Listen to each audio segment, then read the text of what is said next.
Thank you for being with us here in the Oakland County for the Oakland County Megacast. And we are in the Civic Center TV and 89.3 Lakes FM studio.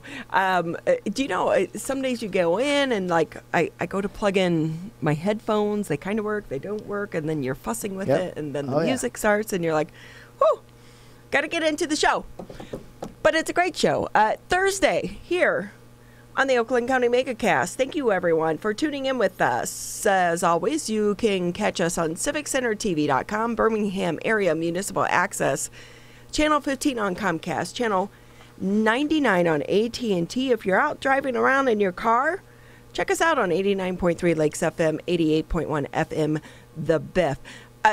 Tyler, I've been here, since July? Yeah, June, mid-June, mid-June. July. Even my twin sister yesterday was like, what exactly are you doing? Is it a podcast? What are you doing? And I'm like, are you on TV? I don't get it, you know? So 7 months into it, and we are still trying to explain exactly what the Oakland County Megacast is, because it's not a podcast. It's not just a TV show. It's not just a radio show. It's a bit of everything. And that's how you guys came up with the Megacast. So the great thing about us is that you can catch us on various outlets throughout the area, and really throughout the country. As I mentioned earlier, or yesterday, I was home back in Ohio for a funeral, and people were like, "Yeah, we logged on to watch," all the way in Ohio. So. Nice. That's the great thing about today's technology, is that we can reach a lot of people outside just the Oakland County area, because while our focus is Oakland County, it's also on the state of Michigan and the greater Metro Detroit area. So we appreciate everyone for tuning in with us today. A lot to get to as far as news.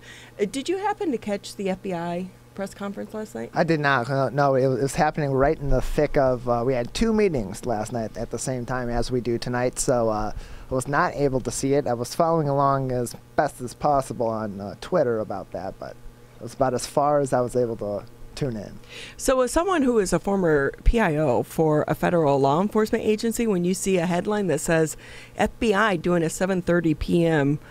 news conference, you're like, that's not right.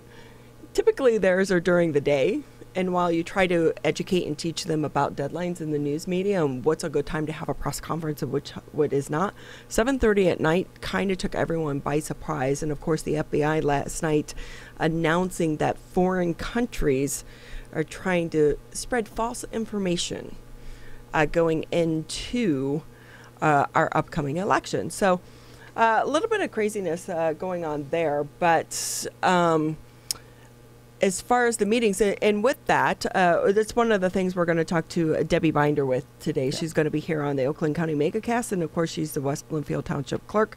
They are also our Facebook partner of the day, so we want to say thank you to them for allowing us to stream live today's Oakland County Megacast on their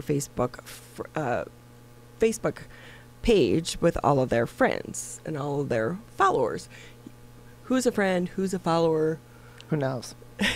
It's all of that and then some. So quickly, though, if you do want to follow along with us for the latest headlines, we do go ahead and we post the headlines each and every morning at civiccentertv.com. Click on coronavirus. So you go to the homepage, click on coronavirus, and that's where you'll find the morning's updated information. I found this somewhat interesting, this headline, because you really kind of have to read between the lines. So the business leaders are trying to encourage unity among our elected leaders. A second wave of the coronavirus pandemic takes hold in Michigan. A bipartisan group of business leaders has a message for the state's elected officials. It's time to battle the virus, not each other. 32 business leaders signed a 3-page letter that was delivered to elected officials on Wednesday. Companies represented included well-known brands such as General Motors, DTE, Dow, and Meyer. Multiple universities and healthcare facilities are also on the list, as well as business advocacy groups like the Detroit Regional Chamber, the Lansing Regional Chamber, and the Small Business Association of Michigan, as well as the Michigan Manufacturers Association. What Michigan needs, according to the letter, is complete unity of purpose and a strong collective response across our state. We call on our government leaders to foster that unity. Read between the lines of that, Tyler, and I think there was a lot of confusion that came out when the Supreme Court came down with its decision to overrule the governor's executive order powers. And that weekend, there was a lot of confusion. And if the health department already had these powers, why weren't you issuing the orders through the health department this entire time to avoid all of this? But dig a little deeper. This is about campaign donations. It's always about the money. Journalism 101, follow the money. And when you have so many people such as this co-writing a letter and agreeing to put their brand and their signature on this letter, it's about the money. And it's like, either get along or we're going to pull our funds. Yeah, that's definitely something that it seemed like to me from that letter, because they're making some action on things. They're prioritizing things as the legislature and the governor's office work together to react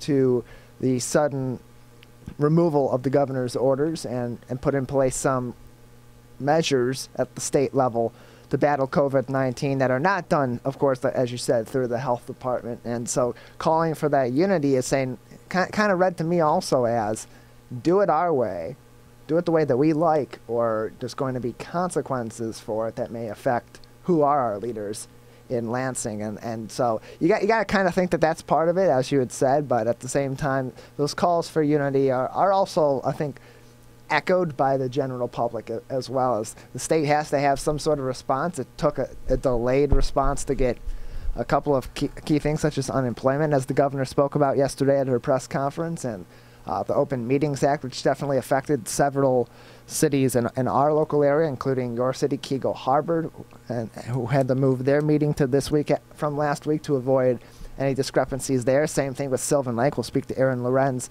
their mayor, about that later on. They moved their meeting to this week as well, and suspended their meetings last week in order to keep them prim and proper within that act, because it hadn't been signed by the governor yet. They have to pass in the legislature, so there's still a lot to work on.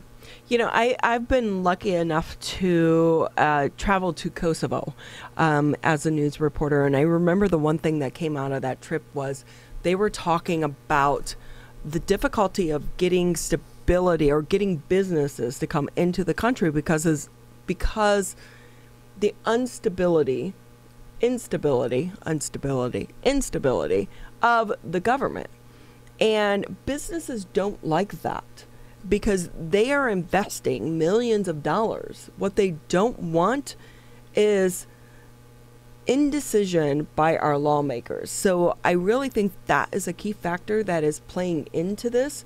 And we take it for granted as Americans. When we come in, we have an elected process, we elect our leaders, and then there is stability in the decision making and how they are coming about those decisions. But when they don't, when you put COVID and then you put the lawsuits and this upheaval of just this craziness in it, it makes it hard for business leaders. And that is our, it's our economic engine within our communities. And they want some type of unity and decision making going forward. And we talked about it before.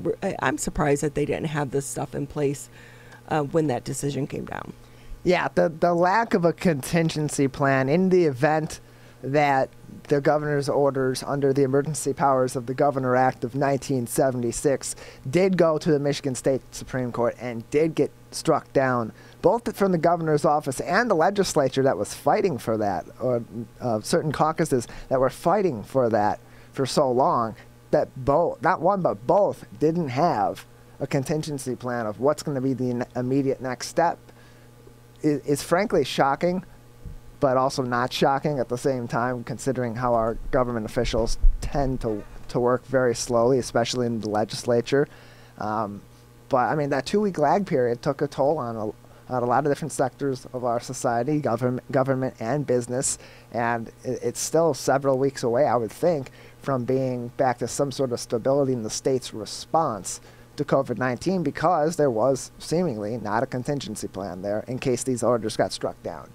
It's been craziness. The other thing that continues to change as well is this is a new virus, and every day they're learning new things, and the CDC now is redefining COVID-19 close contact.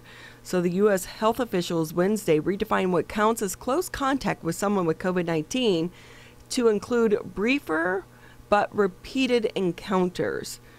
This also directly impacts the business community and the office setting, really, as well. So for months, the CDC said close contact meant spending a solid 15 minutes within 6 feet of someone who tested positive for coronavirus.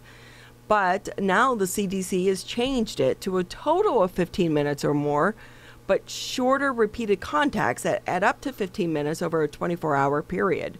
CDC advises anyone who has been in close contact with the COVID-19 patient to quarantine for 2 weeks. Change may prompt health departments to do contact tracing in cases where an exposure might previously have been considered too brief. So again, we're seeing this where it's like everything is changing as they learn new information.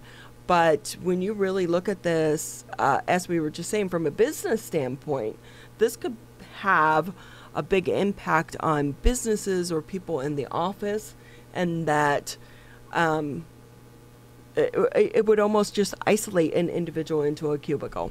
And it also seems like it could also, for contact tracing, going back in time to those office settings and tracking exactly who you interacted with, how long you interacted with them, and trying to recollect that memory at a time that could be multiple weeks afterward, when those conversations maybe weren't something that became a lasting memory, even a short-term lasting memory, and you're trying to chase down all of those details and all of those people and who they've also been in contact with. I got to believe this also makes for some more complicated contact tracing that's going to certainly need some adjustments to continue to be as effective as it is.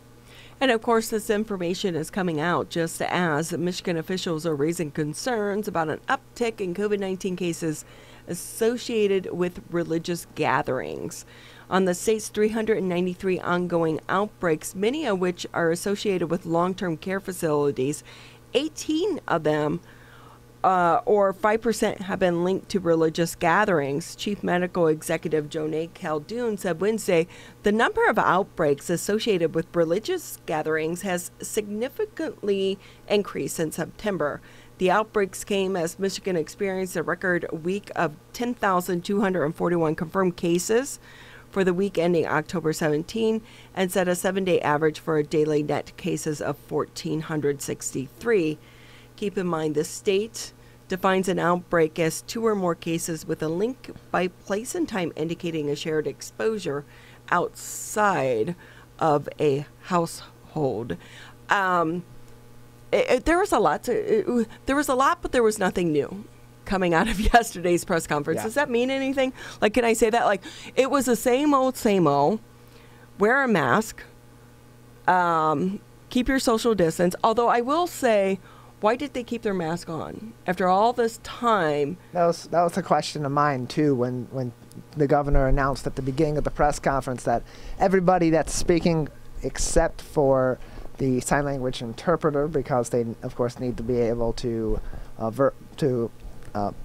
gesture with their mouths as well as part of American Sign Language to communicate with those they're interpreting for. Everyone else is going to wear their masks during the entirety of these press conferences. That was an odd choice to make this late in the game. I thought it was an interesting decision to all of a sudden switch to that. But yeah, that press conference, much as I expected going into it, was not very substantial. It was kind of just a general update saying, hey, we're in a little bit of a spike here. This is dangerous. Be more careful. Which I don't know that entirely warrants a press conference, because those that are already taking that message seriously are going to keep taking it seriously. And those who aren't are probably not watching that press conference. Well, and on top of that as well, I I felt she needed to right away, when she said we're going to keep our mask on, she needed to explain why the change in that decision making. Yes. Because, and this is what I want to say is, who is guiding them? I mean, obviously it's someone who's never worked in the media before. Because anyone who's ever worked in the media before was like, you need to say, why are you all of a sudden going to be keeping your mask on? It's going to be the first question that anybody watching is going to be saying, oh, you've been doing these for 7 months. Why now? You know what it says to me? Someone was infected, and that's why they're keeping it on, because they don't want to, if they were potentially exposed until they find out, they don't want to take their mask off. That's that's where my mind went. But that was, if you followed along on social media, that was the first thing people were asking. Why all of a sudden? So you needed to have a clear and concise answer and be transparent in that decision making. That's my guess. Someone in that group it may have been potentially exposed, and so they're keeping their mask on out of an abundance of caution. However, they did not say that. We don't know that to be true, right. But that's what I would think could possibly be that. One of the other things is that, the medical, Caldoun said that was, if you go to a restaurant, keep your mask on the entire time except for in between bites. That's another comment that definitely caught my ear. Very, very interesting interpretation of that. Very interesting idea for that experience. She also did suggest, following up that comment, that it may be better to just go with takeout. I would think at that point, if you're going into a restaurant and you're buying food from them and you're going to sit down but only be able to take your mask off between bites and limit the amount of talking you're doing, definitely still patronize those businesses. Still go in and get some food and support the local restaurants and these local businesses, but why sit down at that point? Yeah. Go sit 10, 12 feet apart in one of our wonderful local parks and enjoy the meal there with your friends or your family. So you can find those headlines and so much more right here on civiccentertv.com. Just click on coronavirus. You're going to see at the top of the page there links to some of the resources, the CDC, as well as the state of Michigan and Oakland County. So throughout the day, you can click on those links as well as our local communities, get the information for yourself, see what is changing each and every day. Tyler and I are going to take a quick break here on the Oakland County Megacast, and when we come back, still a lot to get to. A lineup of our guests today, we're going to be speaking with the West Bloomfield Township Clerk, checking in to see how things are going, as well as the local elementary school trying to work during the middle of the pandemic to also increase awareness about the importance of diversity. JVS Human Services, such an important part of trying to get people back to work. How are they managing during this pandemic, as well as the mayor of Sylvan Lake? And then we'll round out the show with a visit from the president from the Belle Isle Conservancy. This is the Oakland County Megacast. Hi, I'm Dr. Jonae Caldoun. I'm the Chief Medical Executive for the Michigan Department of Health and Human Services. The people who are at highest risk of getting severely ill from COVID-19 are the elderly and those with chronic medical conditions. That includes people with heart disease, diabetes, COPD, or those who have compromised immune systems. People who are in those categories should right now be staying at home as much as possible and not going out if it is not essential. If you fit into one of those categories, those are the things you should do. And if you have a family member who fits into one of those categories, you should be checking in on them and making sure they are following those guidelines. There's something everyone can do to protect the community from COVID-19. This may seem uncomfortable, but so is being hooked to an IV, sleeping in a hospital bed, and fighting for your life. When it comes to COVID-19, comfort is not as important as saving lives. Wearing a mask can greatly reduce the chance of spreading the virus. So mask up, Michigan. every time you leave home.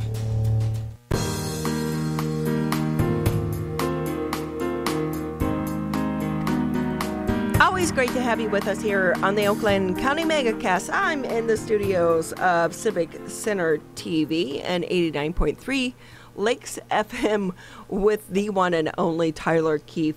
He is really our, he's a rock star and the superstar here at Civic Center TV. You are. He works crazy hours, I will tell you. And he does that because he cares about the community. And another person who cares about our community, Debbie Binder. She is the West Bloomfield Township Clerk. And we are going to bring her in right now. Crazy times for you guys as well. Yes, we are. When I hear you say Tyler works crazy hours, and he absolutely does, we are working crazy hours here also. I think I left here at 10 o'clock last night, and we're on 6 days a week for pretty much 10 to 12 hours every day. So it has been crazy hours. Okay, what kind of coffee are you drinking? Because you look quite alert right now. Because it's early in the morning. If you catch me about 2, I have a slump, and then probably a little coffee, pick me up, and keep going the rest of the day and night. But long days. You know, there's a big job that has to get done, so we do what we have to do. That's what clerks do, and it's what my staff does. We are processing a historic number of absentee ballots right now. We have 30,251 ballots out, and 19, actually I'm looking at the wrong page. We actually are a little bit beyond that right now. We are 30,275 out and 20,122 ballots in already. The highest number we've ever processed is 16,783. So we are way beyond what the highest number we've already processed with a little less than 2 weeks to go. We anticipate and very real forecasting that will be between 32 and 38,000 ballots coming back for absentee out and back. And that does amount to 64 and 76,000 pages because each of our jurisdictions, each of our precincts in West Bloomfield Township has a 3-page 2-sheet ballot. So you can double the number of ballots that we receive to how many we're going to be processing through the tabulators. We've got a big job ahead of us with a large crew to get the job done. That being said, I do want to make sure West Bloomfield knows we are not going to be an early reporter. If you look at just the sheer number we're going to have, as well as having a 2-page ballot or 2-sheet 3-page ballot for every single precinct, we are going to be one of the later ones to report most likely. When we are late to report, please don't think that something's going on. What's going on is that we're taking extra caution and doing our best to make sure that precision and accuracy matter more than speed, and we get you your results as quickly as possible. Our goal is to get those results as quickly as possible because, quite honestly, my staff is going to be living on coffee because we're not going to sleep that entire time. We're able to have shifts for our AV counting board workers, but we will be up for the long haul. So our goal is to get you your results as quickly as possible, but far more focused on accuracy and precision because we know we want those results to be accurate.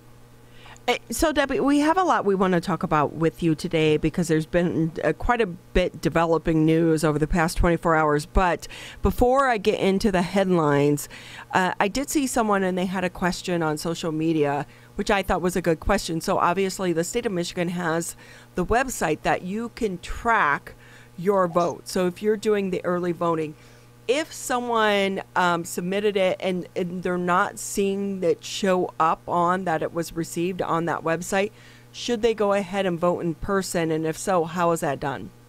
They have options. If they don't see that it shows up, they can call and we can issue a new ballot. They would submit in writing a request to spoil the ballot they were issued, and we can send a new one, or they can go to the poll. There is a process in place to absolutely allow them to go to the poll and vote. That website is updated fairly quickly. It may take, if it comes in on a Saturday, it may not show till Monday, but usually within 8 hours of us receiving it, it should be up on that website. So they can watch it's at michigan.gov/vote. We do place it up there as received, and then very quickly it goes through a signature verification process. If there's an issue with the signature, whether it's missing or it's mismatched, it's going to show as rejected, and we are going to contact that voter by any means possible. That's why when you do fill out that application, it's helpful if you include an email and or a phone number, because if there is an issue, we are going to try to contact you by any means possible to cure it ahead of time. That being said, every voter who does have an absentee ballot that did not turn it in does have the right to go to the polls and vote in the polls if they need to or wish to. Okay, so again, it's michigan.gov/vote. And the reason why you're able to track that is simply because there's each envelope that goes out, it has a specialized barcode, I would imagine. Is that how you're tracking it? It has a barcode that we scan it in by. When we're working with a database beforehand, we're working with the state of Michigan database. That's called the Qualified Voter File, or QVF. So we're scanning it when we send an application, when we receive an application, when we send a ballot, when we receive a ballot, it's scanned into the Qualified Voter File. And that's why you're able to get it through the Michigan database. The barcode does not contain, I know there's a lot of concern that it contains information about your party selection. It doesn't contain any of that personal information or how you vote. Debbie Binder with us here on the Oakland County Megacast. She is the West Bloomfield Township Clerk, as well as everyone knows you very well by this time. And we also want to say thank you for allowing us to Facebook stream our edition of the Megacast today on your Facebook page, the West Bloomfield Township Clerk's office. With that, an unusual 7:30 p.m. press conference last night with the FBI talking about foreign countries and them trying to meddle in our elections and spreading false information.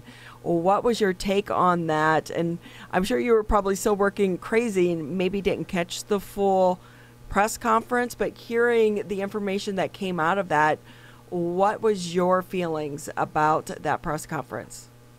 I will be honest, Ronnie, like you said, we have been living in a cave in our own little world right now. Unless I missed something this morning, there was nothing that came from the Secretary of State. They were talking, when I saw the news reporting as well, it was speaking about those state databases. And I haven't received anything from Michigan that Michigan was one that was hacked or compromised. So I really don't feel like I can speak with any intelligence nor information on that. I would need to read the reports as well coming from the FBI or coming from those states. I have not seen or heard anything yet, unless I missed it this morning coming from the state of Michigan Secretary of State. And the Secretary of State's office does maintain the Michigan Qualified Voter File, which is that database we're working with when we're issuing absentee ballots. So in just general process, if there was some type of, alert or awareness that they wanted you to be aware of, or you and all the other clerks here in the state of Michigan to be aware of, if our information was compromised, that would come from the state of Michigan, and Correct. You received nothing. Correct. Unless I'm taking a quick look as I'm talking to you, but no, I don't have anything that I've received from the Secretary of State warning me that there was a compromise. Well, that's good news it here. Would from the Secretary of State's office. They do maintain that database at a statewide level. And that's good news, because Michigan is obviously a battleground state for the upcoming election. And kind of going off of that, I believe today there are going to be some attorneys that are going to be filing a lawsuit because the Secretary of State, Jocelyn Benson, did, make a mandate prohibiting open carry of guns at polling locations. There are some attorneys that are filing a lawsuit to kind of fight that mandate. But in all honesty, has this ever been an issue here in the greater West Bloomfield area that you've been aware of in previous elections? Okay. It is not something that has previously been an issue. It is something that we are aware of. Obviously, we want no voter to feel intimidated and every voter to feel comfortable going to the polls. If a voter is uncomfortable, they can always request an absentee ballot up to 4 p.m. the day before, the election. On Saturday, we're open on Saturday before an election from 8 to 4. We're open this Saturday from 9 to noon, and they can come in and get it an absentee ballot up to 4 p.m. on Monday. On Saturday and Monday, they would have to request it in person. We can no longer mail them after Friday. So if somebody's comfort level if somebody's concerned about going to the polls, that remains an option until almost the very last minute. That being said, again, I do want to state that it hasn't been a problem. We are awaiting an outcome on a decision, as well as the enforceability of the statement that was made. So I don't have great clarity. We are seeking a legal opinion as to how to apply it directly here in West Bloomfield Township, to apply what the Secretary of State has issued. And we are in constant conversation with the police department. There is, question as to whether it is enforceable. But again, I want that voter to feel comfortable. Know that on election day, our police chief, Chief Patton, will have additional security patrolling going around the polls, looking out and able to respond quickly if there is an incident of voter intimidation. And one thing I want to remind people as they go to the polls, we have two positions. One is a poll challenger, one is a poll watcher.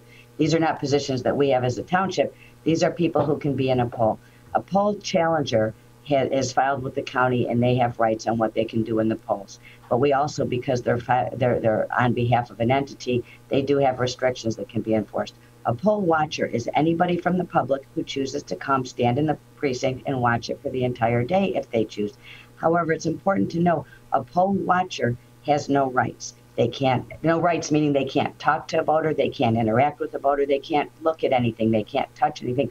All they can do is stand there and watch. At a point a poll watcher or a poll challenger becomes disruptive, then it's our right to have them removed. So I do want people to feel secure going to the polls on election day, knowing that if somebody were to become disruptive, we would take steps to have them removed. Our chair people are trained, our police chief, who has been tremendously helpful and tremendously instrumental in helping us design our plans, comes in and speaks with our chair people to talk first and foremost about de-escalation and situational awareness so that they feel empowered in the precinct. But our goal is to make sure ultimately that every voter does not feel intimidated. Every voter does have the right to cast their vote in comfort. And if there is a concern or a voter is concerned, they need to know that every voter in the state of Michigan with Proposal 3 of 2018 has a right to vote by absentee ballot up to 4 p.m. the Monday before the election. Debbie, I have to say I'd be a terrible poll watcher because I like to talk with everyone. But a poll challenger, how does that work? Do they then, if they see something that they feel wasn't right, then they would go to a member of your team to express that discomfort or whatever they feel is to be disputed? So a poll challenger is somebody who has filed with the county. They're either representing on behalf of a party or an issue or an organization that has an interest in an issue. They have filed with the county in a certain time period prior to an election, and they have a credential issued by Oakland County. So there isn't a surprise challenger. The parties do always have challenger status, but they will come to the precinct with a challenger credential. We usually know who's going to have people in the precincts. They have a right to sit behind the electronic poll book and look at who's coming. Because they are a challenger, they're not a voter, we do have a right to enforce a mask as well as enforce a 6-foot social distance for them to sit behind. Usually what a challenger is looking for is two things. One, they're looking to make sure we're following process and that no voter is sent away without being given the opportunity to go to the to town hall and register. Now that same-day registration is allowed with Proposal 3 of 2018. So they want to make sure we don't turn a voter away who could be sent to town hall to register. And oftentimes they're looking to see who has already come out to vote so they can get on the phone and get other people out to vote. They do have a right to look at the electronic poll book, and they do have a right to look at the applications. They do not have a right to touch anything. So they can't touch an application, they can't touch the electronic poll book, and their interactions have to be directly with the chairperson, not with the voter themselves. They do have a right to challenge a voter on their age, citizenship, or residency. They have to have a reason to do that. They can't just randomly decide that voter number 10, they're going to question their challenge their citizenship. It's all recorded in the poll book that is a summary of the election that goes to the Oakland County Board of Canvassers. But they do have the right to challenge them, and then a chairperson would put that voter under oath, confirm their eligibility to vote, and the voter would be able to cast their vote if they were eligible, or there's a process if they're not. But again, they can't just decide to challenge. They have to have a good reason to do that, and they have to issue the challenge to a challenger. And once that voter is handed a ballot, they can't issue a challenge any longer. West Bloomfield Township Clerk Debbie Binder with us on the Oakland County Megacast, joining us today as well on the Clerk's Office's Facebook page via Facebook Live. Debbie, with all these different rules and regulations that are in place, obviously a lot of training is required for those that are working at the polls and those working on the absent voter counter board. How much more of an emphasis does is put on training at this point in the process, with us being less than 2 weeks away from Election Day? We are constantly training. What we rely on training and compensation to compensate for what our election inspectors don't get in routine practice. They may get to practice this position once, twice, maybe 3 times a year, yet it requires tremendous precision and accuracy. So training is how we compensate for what they don't get in practice. That being said, I encourage people to have patience with people who are working in our precinct. We staff up to additional 250 to 350 this election, up to close to 400 people for election day. Again, they're not doing this routinely. It's not an everyday activity. So we do rely on training, but they are people who you have to have a little patience with because they may not remember. They have a process. If they forget something, they're going to go to their chairperson. If their chairperson doesn't know, they're going to come to us. We are still training. We focus on each different role. The electronic poll book person has a specific training. Our election inspectors have a specific training. Our absent voter counting board has a specific training. People working in the receiving board have a specific training, and we have a training for our chair people as well who oversee our precinct. What's important to know is our chair people are almost all, and I think in this election, they're all people that this isn't their first rodeo. They've done, most of them have been here 5, 10 plus years. They come back year after year. It is a paid position to work an election, but I will tell you that if I didn't pay them, 80% would still come back because they feel like they're part of something big and part of something important. So I am extremely fortunate to have the group of election inspectors that I have. And since I've been talking to you for a long time that we need additional election inspectors, I am proud to say that all that effort has paid off. We are over 300 new elections inspectors. We are actually training people right now that we may or may not use for the absent voter counting board so that we know if we have to go to a pool on election day because we have so many to count, that we have a trained pool ready to go. At the very least, it will be like a citizens academy, and we will have people who are reassured in the absentee ballot process. But it is a big job training. I think I've already conducted 6 or 7 trainings. Jim has conducted 6 of them, and I think we have about 8 more to go. So that training at 2 hours apiece is a big part of our preparation for an election to make sure that our election inspectors do feel like they're confident and empowered on election day to run the precinct. One thing that we did do this year to change in recognizing the challenges of this year in terms of COVID and in terms of the contentiousness of this election, we will have all of our election inspectors in a precinct will have a T-shirt on so that they are distinguishable and identifiable so that a voter has no confusion who they're interacting with in terms of discussing or who hands them a ballot, or making sure that when they go to Station 4 to scan their ballot that the person who takes their stub is in fact one of our election inspectors. Debbie, it's always great having you on with us here on the Oakland County Megacast. Quickly, before I let you go, you said West Bloomfield is not going to be an early turnout because of the length of the actual ballot. When do you think the results are going to be able to come in? Is this going to be 2-3 days later, which is being anticipated in many parts of the country?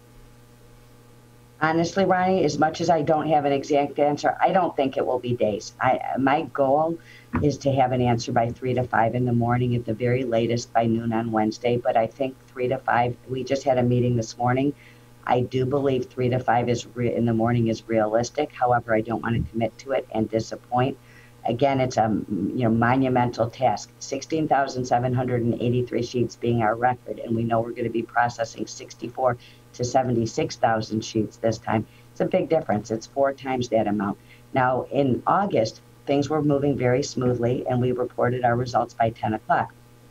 Part of what takes time and is the great unknown for Election Day is that we don't know how many ballots we will get on Election Day. We've been working hard to encourage people to return that ballot early. We have a sticker on the front of the beacon today that says, "Don't delay, return your absentee ballot today." Those early returns will help us expedite on Election Day.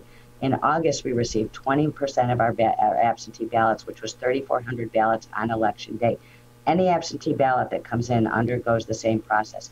We scan the ballot in, we pull the application that the voters submitted, we compare the signature to the application, and we do what we call greening, but we have a checklist on each ballot to compare that we intake. That all of that has to be done before we can deliver those ballots over to the absent voter counting board. So the more we have those ballots ahead of time, we're able to do those processes ahead of time. So if we look at getting 20% of our ballots on Election Day this time, we're looking at getting 6,000 to 7,000 plus ballots on Election Day. Obviously, if we have to take in those and process them on the back end to get them to the AV County Board, that is going to slow down the process. So this is something that the community can help with. And if you guys can keep reminding every time you're talking to our community to get that ballot in early. And our saying is, don't delay, return your absentee ballot today. Number one, it accommodates for mail delays. Number two, it allows time for you to cure a problem if you had a signature that was missing or mismatched. And three, it allows time for us to have those back-end processes done ahead of time and expedite our processing on election day. So if you have your ballot and you want to hold on to election day, please don't. Turn it in early. Our drop boxes, there's one on each side of the building as well as one in the lobby of Town Hall, are open 24 hours a day, 7 days a week. They're checked multiple times a day, including on weekends. Get those ballots turned in. The more we have them ahead of time, the quicker we're going to be able to get those results to you on election. Let's call it election the next morning, because I don't think it'll be on election evening. Well, Debbie Binder, always great having you with us here on the Oakland County Megacast. Every time you're on the show, I learn something new, so we appreciate your time. And we want to say thank you to you and your entire team, because we know you're working around the clock, but also thank you for all that you're doing to make sure that we have a smooth election as well. Tyler and I are going to take a quick break here on the Oakland County Megacast. Still a lot to get to. Next up, we're going to be speaking to a couple educators about the importance of diversity, even more so now during the pandemic. This is the Oakland County Megacast. Hi. My name is Kurt Lawson, and I'm the Public Information Officer for West Bloomfield Township. We wanted to reach out to you, our older adults, to provide information that you may find useful during this difficult time. We want to ensure you that West Bloomfield Town Hall, our Waters and Utility Department, West Bloomfield Parks, and our police and fire departments continue to work hard on your behalf. Information and resources can be found on the Township website, the police Facebook and Twitter, or call West Bloomfield Park's COVID-19 Help Hotline. Please remember to keep your social distance of at least 6 feet, wear facial coverings when you leave your home, and wash your hands for at least 20 seconds with soap. These precautions will help keep you safe during these difficult times. As rivals, we don't always see eye to eye. Like who scored the best recruits? Who's gonna be who? And whether we wear green or blue. But one thing we can all agree on to help stop the spread of COVID-19. Wear a mask. Wear a mask. Wear a mask. wear a mask. Wear a mask. The ball's in your court, Michigan.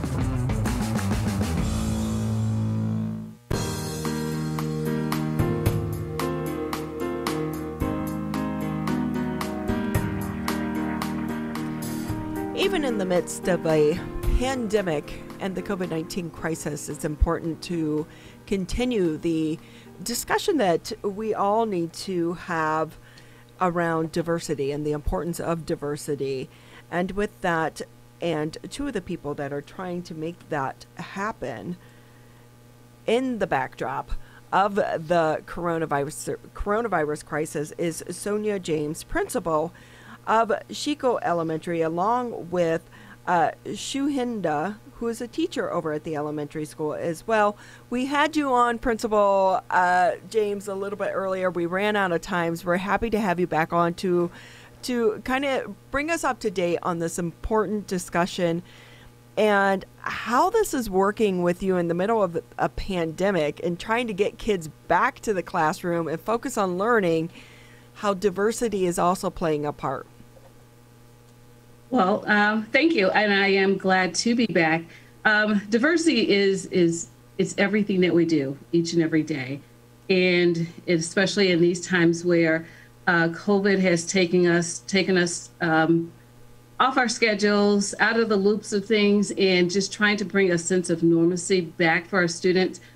We've worked really hard with looking at the types of books that we're offering our students in options that they have. One of the things I mentioned the last time I was here was that our students need to see themselves in what they're reading each and every day throughout our curriculum, what choices they have from the iCenter. And today I have our iCenter teacher, which is Mrs. VanNostrand, and she really is the person that can tell you what she's done in the iCenter to help diversify our book selection and how she's encouraging that every day with her lessons via Zoom to our students. So I'm going to punt to her so that she can tell you guys a little more about what's actually happening from her end. How does that sound? That is great. Thank you so much. And All right. Shahenda, if I can ask you, how do you pick the books to be able to introduce to the kids, especially in a community such as West Bloomfield, which is so diverse? I would say the first thing that I do is I have a very active reading life.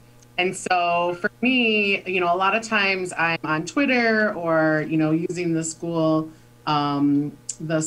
librarian's journal and reading and, getting people's recommendations and just looking at the new books that are coming out and which communities they represent, which cultures they represent.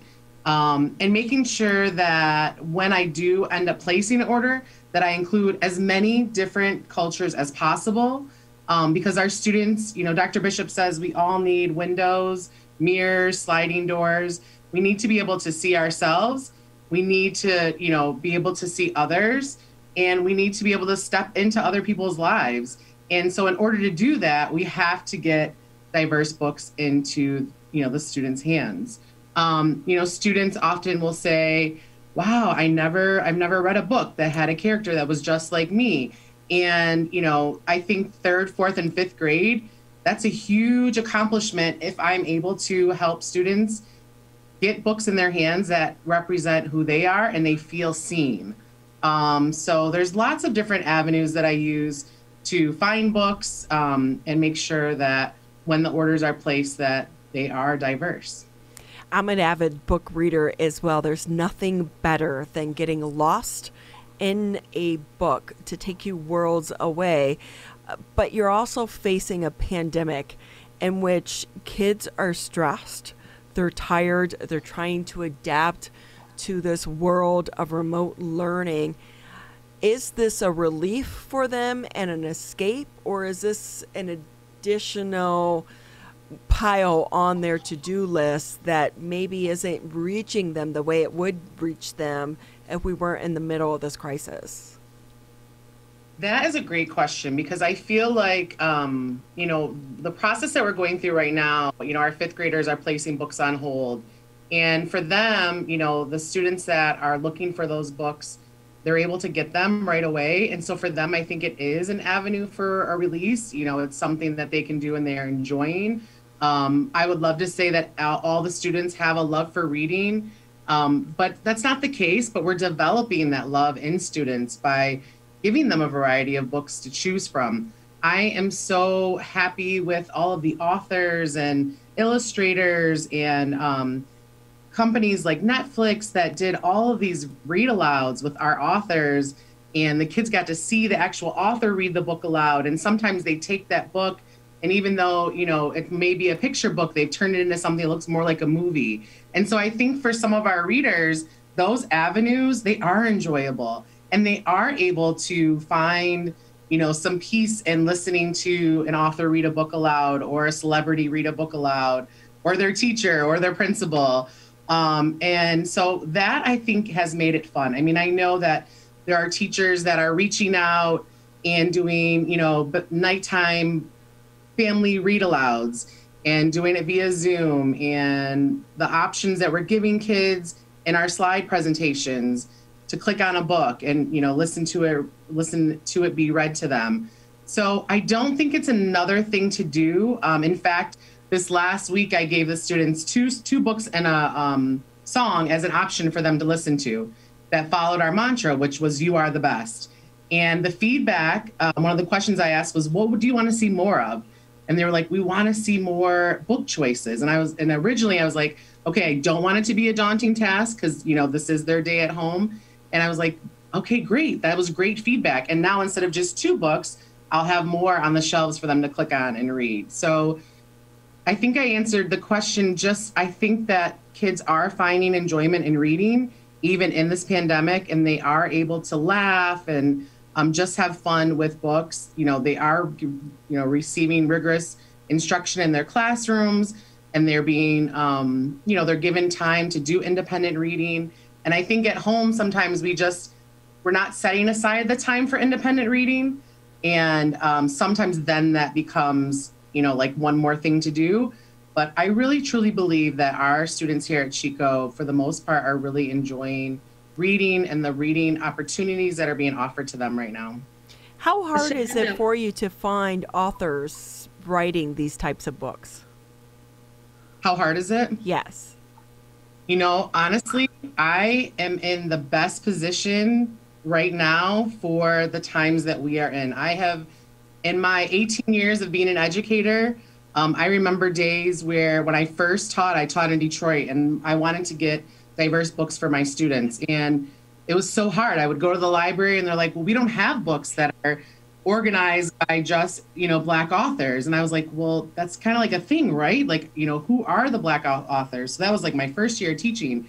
And now I feel like no matter where I go, whether it's Barnes and Noble, there's a table that's set up specifically for, with Black voices. There's a table set up for just different things that we're experiencing right now. I think people have never been more intentional than they have been right now to make sure that those books are visible, that those authors are receiving deals or contracts to write books that, show, who they are in their lives. I'm doing a global read aloud right now.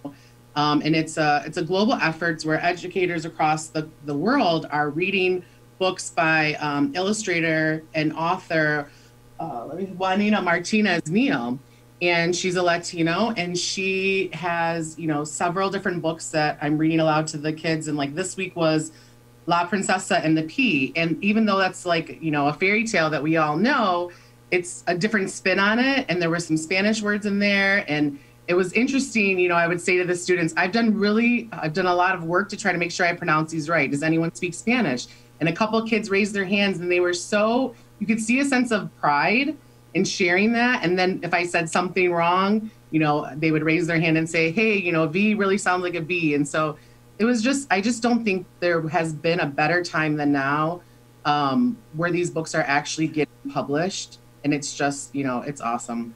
What I love is that the kids are teaching the teacher as well.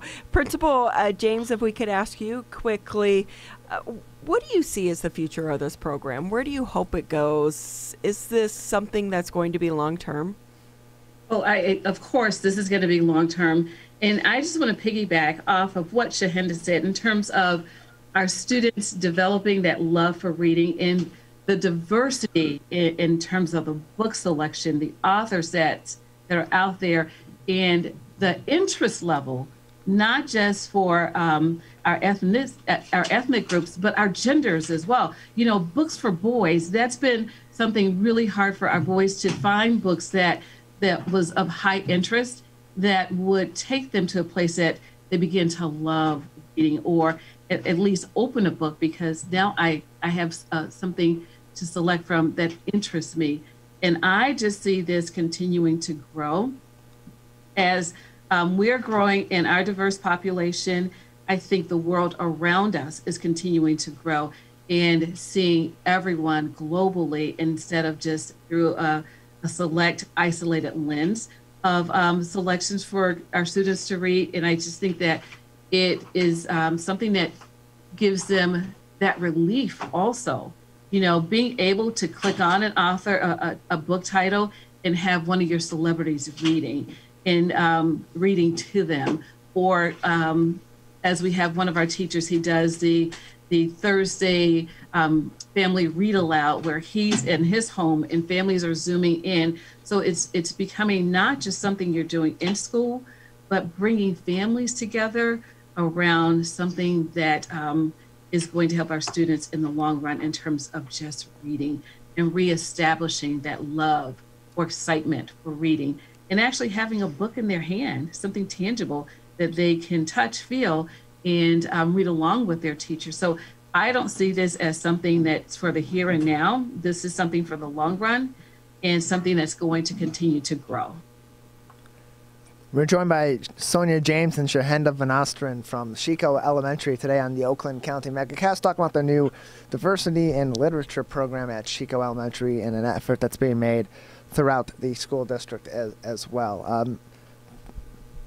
Shahenda, in putting together these reading materials and in distributing them to the students or encouraging the students to read reading materials that have a wide range of diverse backgrounds.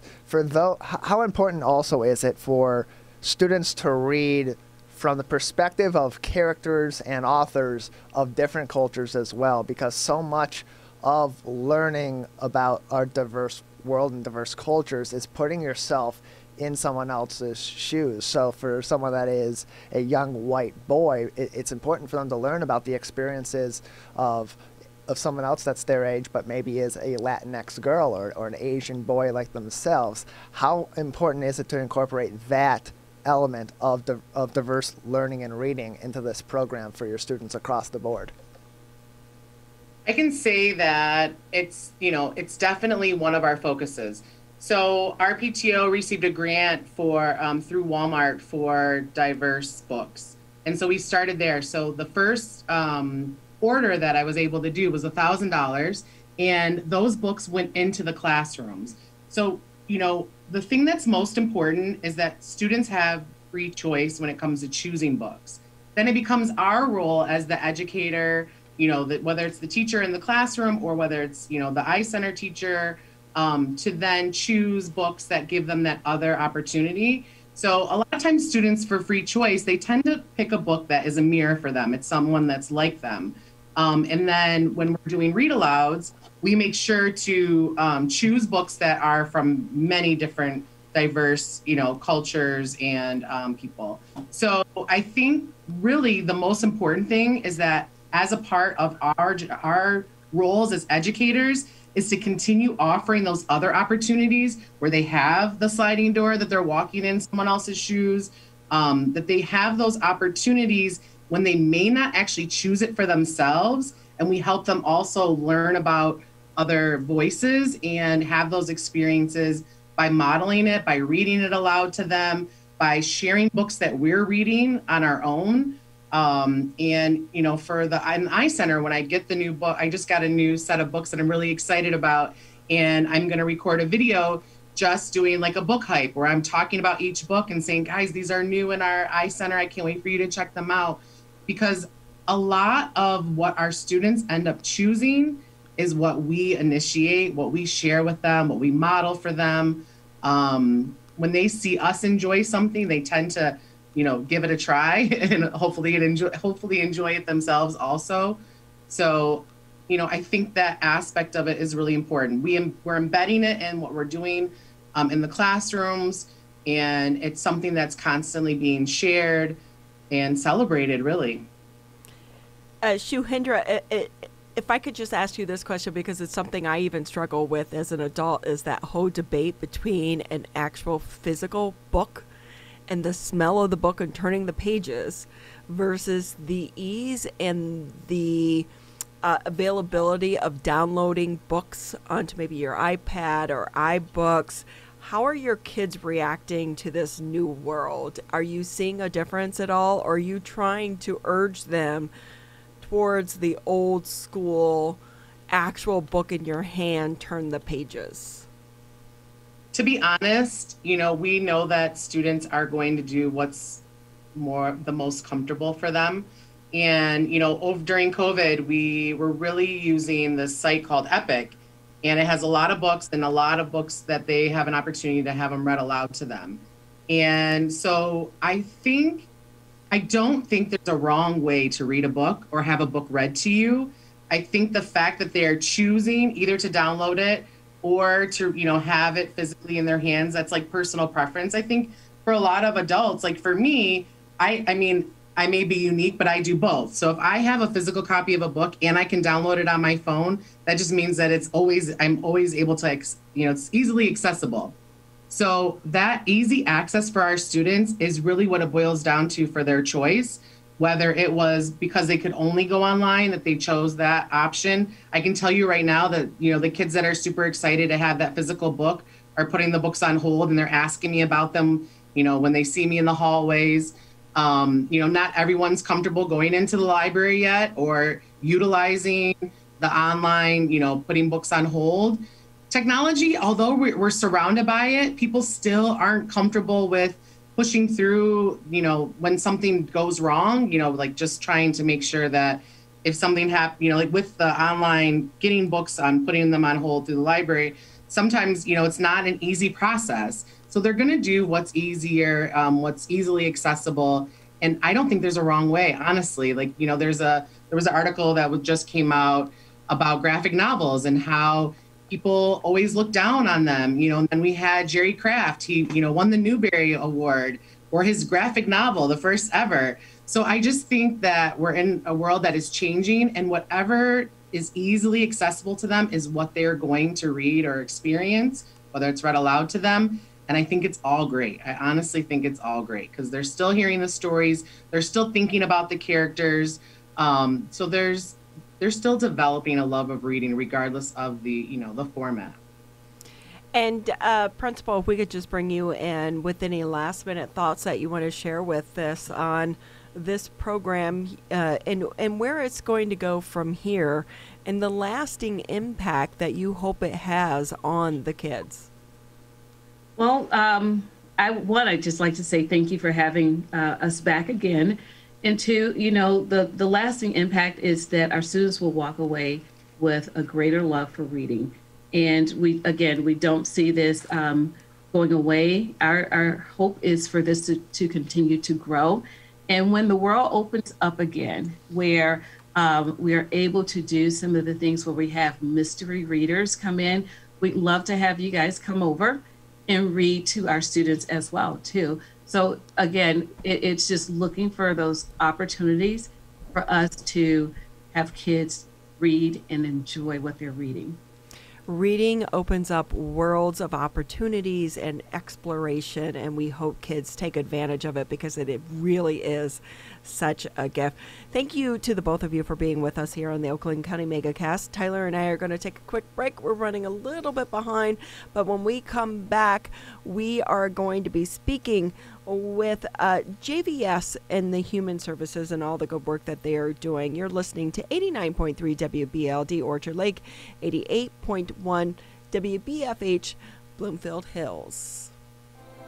Michigan, we still need to stay careful because we don't want to go backwards, back to where we started. So keep standing 6 feet apart. Keep wearing a mask in public. And if you have symptoms, talk to a healthcare provider about getting tested. To move forward, let's all do our part. So stay careful. Michigan.gov/coronavirus. Hi, I'm Dr. Faust, the Medical Director for the Oakland County Health Division. The most important thing you can do to prevent the spread of illness is to wash your hands thoroughly and often. Follow these 6 easy steps every time you wash your hands. Step 1. Turn on the sink and wet your hands with warm water. Step 2.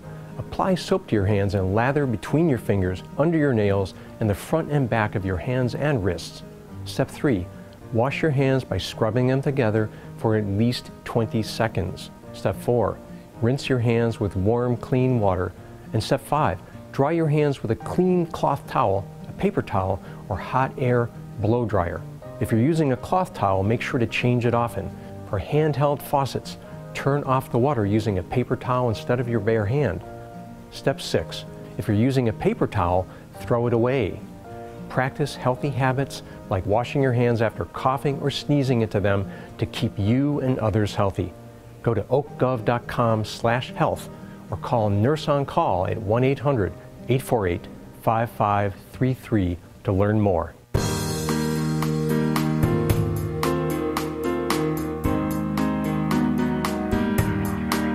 Always great to have you with us here on the Oakland County Megacast. I'm Ronnie Dahl here in the studios of CivicCenterTV.com and 89.3 Lakes FM with the one and the only Tyler Keefe. Boy, the first hour just always flies by. We have a full second hour ahead for you, and we are going to kick off the second hour of the Oakland Megacast Oakland County Megacast by bringing in Paul Blatt. He is the CEO of JVS Human Services, an organization inspiring hope and unlocking potential. And I'll tell you what, a lot of people need you and your services right now in the middle of this crisis. Thank you so much for being with us. We appreciate your time. Oh, I appreciate you having me today. Thank you. What has it been like for you and your staff during this time? I think that's the answer right there. Right? I am so fortunate to have amazing professionals that I work with on a daily basis, and they just pivoted. They saw what was happening in the world, and they started doing what was necessary to do to keep moving forward. And so I'm so privileged and so able to have wonderful staff that went from all face-to-face services, and a day and a half later we were virtual, and we are still helping people and just welcoming people who are struggling to give them assistance. And with that, Paul, if we can just back it up just a tiny bit for those that may not be familiar with JVS Human Services, give us an overview of what you do and why you're so important to the community. Yeah, thank you. So JVS Human Services is almost 80 years old now. We have been helping job seekers get to work. We believe very strongly that employment leads to equity. And with that, we serve all populations in our community, whether it's people with disabilities, women returning to the workplace, and everything in that space from entry level to CEO. We're here to support the community and allow them the opportunities to get what they should be a part of our society. And I would imagine you're not just a job placement service. A lot of that comes along with this is holding the hands of other people and walking them through this process. And so much of that, as you mentioned, came from a face-to-face connection. So trying to recreate that virtually has challenges, but it seems like you're finding success in the new challenges. Well, I don't think we have a choice but to find success, because too many people rely on the work that we do. And you're right. I mean, the services that we provide are at no cost to the people that come to us, and it's peoples of all walks of life and faiths and what have you. And we do it differently for every population. So when it's people with disabilities, we will have our team out there supporting them in the workplace. And when we're talking about your neighbor that just is currently been impacted by this, we're there for them and really supporting them, helping them look at their resume, teaching them how to interview via this virtual world that we live in, and how to do that job search, how to network when there is no meeting to go to network with. It's really about just helping people get to work and do what's right. Paul Blatt with us. He is the CEO of JVS Human Services, joining us today on the Oakland County Megacast. And let's talk about another program that's been ongoing with JVS for about 30 years. It's the Women to Work program, especially in the times that we're in now, where more women are in positions of power in industries and are coming into those positions of power in industries and are in varying circumstances going into the job market like anybody else are. How more important has that program been as it's evolved over its 30-year period, and what are some special things that are happening with that program right now to help people that are seeking those jobs? Yeah, so it's a great question. And so, I mean, to take a little bit of history, our Women to Work was originally called Displaced Homemakers. So that just adds a little bit of context to history. I think I cringe every time I say that out loud, but that was where our society was 30 plus years ago.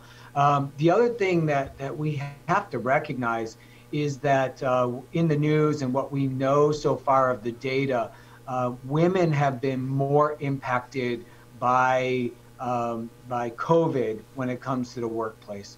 Women were actually reaching a majority in the workplace prior to March, and now for the first time in several years, they are not the majority in the workplace. So we need to figure out how to support women in all of the duties that women traditionally take on and unfortunately men step away from too often.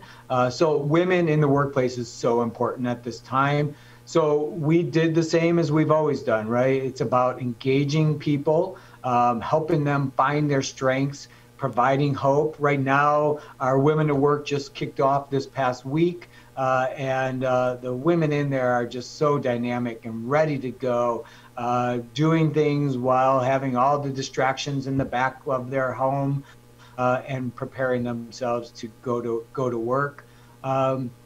Many of the women, historically, it was that they had experienced a divorce or a loss or something like that. In the past 5 years, it was many women who stepped away from the workplace to provide for an older adult and to support an older adult. And now, in many of the women, the industries that women have historically stepped into, hospitality and healthcare and education, those are the areas that have been most impacted during the last few months. And that's where we need to be in supporting people, looking at their jobs, looking at their career choices, and helping them to return and provide. Paul Blatt with us here on the Oakland County Megacast. He is the CEO, JVS Human Services. And knowing that, Paul, one thing, we drive down the road and there are help wanted signs on just about every business out there. However, a lot of these jobs are the lower income jobs. What are you seeing from employers versus employees? Is this a situation where people are maybe going back to the workforce and being underemployed just to try to get some type of paycheck into their bank account? You know, I think there's a piece of that is happening, right? And this I came to JVS in 2008 during the Great Recession, or the beginning of the Great Recession, and watched how people had to do what they had to do in order to get themselves back into the workplace and provide for their families. This time around, it feels a little bit different. Unfortunately, a lot of people don't even know how to take that first step right now. And there's a lot of fear. There's the concern that they're caring for somebody who is vulnerable, and how do I go into the workplace and don't impact and negatively hurt my family.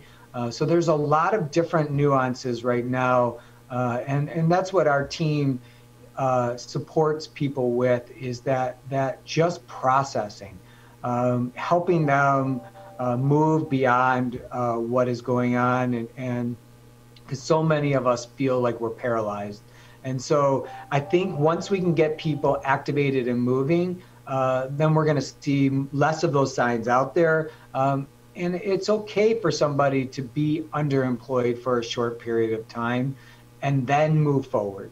And that's what I've seen from some of the people who are our job seekers and people that we supported back in 2010 are our supporters and our people that are contributors, because they realize that what they experienced, they want to pay it forward and help somebody that's out there now.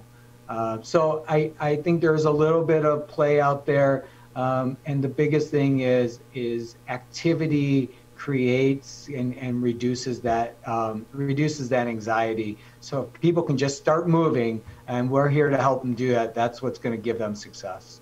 And do you think from an employer standpoint that they're looking at this time frame, this is pretty much when you can explain things away on your resume, whether it be that gap or that underemployment, is that this is a situation in that I was trying to help juggle all of these different balls in the world and a pandemic as well. So do you think employers are kind of looking at this on someone's resume as, okay, we understand it and we'll look past it?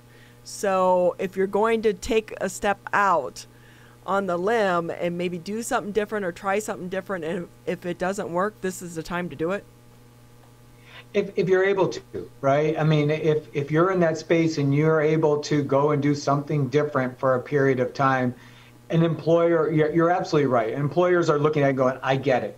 I mean, I think for now, probably within the whole next year coming forward, whatever it is that somebody is doing to care for their family, that employers are going to get it. I would, as an employer, I would absolutely look at it and say, yep, that was COVID. Move on, right? Let's talk about what you did the 20 years before, the 5 years before, pre-March. And I think everyone, that makes sense in a lot of ways. And the other thing that people should be considering is during this time, if you're not able to be working out into the workplace, what are you doing to better yourself? What are you doing right now of taking an extra Excel class, taking an extra reading or learning something new about your industry to show that you weren't stale and that you're ready to hit the workforce when it's ready for you? Paul Blatt with us here on the Oakland County Megacast, and knowing that, what are the jobs that are available right now? Any tips for our listeners and our viewers that you want to share? Like, what areas can they go into? You know, where I would say you're not going to really find a lot is you're not going to be walking into movie theaters and opera houses. You know, they're doing that in garages, right? You're most likely restaurants are not the space that you're going to be looking. You know, we know that online shopping is through the roof and booming. So if you're looking at places that are doing any fulfillment, any packaging, those things, it's a high demand. But if you're really looking in your own industry, the main thing you should be doing is talking to other people in your industry. And some employers are still moving forward. So if you're a office, a white collar individual, and companies are still moving forward. So utilize the network that you have, use your LinkedIn, build your LinkedIn to be stronger, and just keep connecting with people, and connect with them because you care about them. Connect with them because you want to see how their life is moving forward or what's happening in their job, and good things will come from that. Paul Blatt with us. He's the CEO of JVS Human Services, joining us on the Oakland County Megacast. And Paul, you talked about people getting themselves prepared to go back into the workplace if they are in a gap situation, or if they are underemployed and they're not working in their industry at this time, and question, what are you doing now to make yourself a better candidate then? JVS also is providing a, as you call it, modern toolkit series. Can you talk a little bit about that series and how it will help these people that are seeking jobs, that are out in the job market, to further develop those skills so that they have them when they go back into seeking a new position in their field? Sure, thank you. So the modern toolkit, I mean, it's we know that a lot of people have used computers and are using their computers in different ways, and then they get into the workplace and they don't have those key skills from a Microsoft Office suite space. And so we're just helping people stay fresh in that. If you're not using Excel on a regular basis or certain components of Word, that you're not staying current, and it will start to fall apart on you. So it's about staying fresh there and keeping engaged in that way.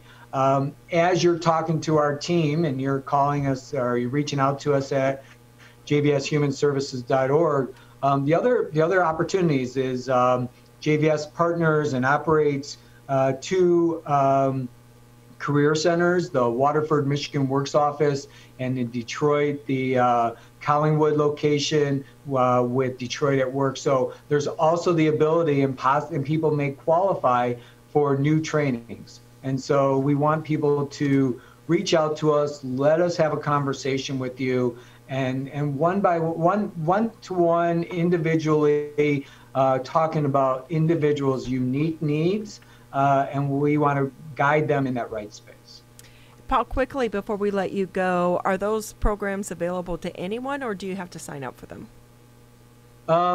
Which one is that? I'm sorry. I talked about a lot of stuff. No, the Modern Toolkit or any of the virtual. Are these programs virtual, and are they open to anyone?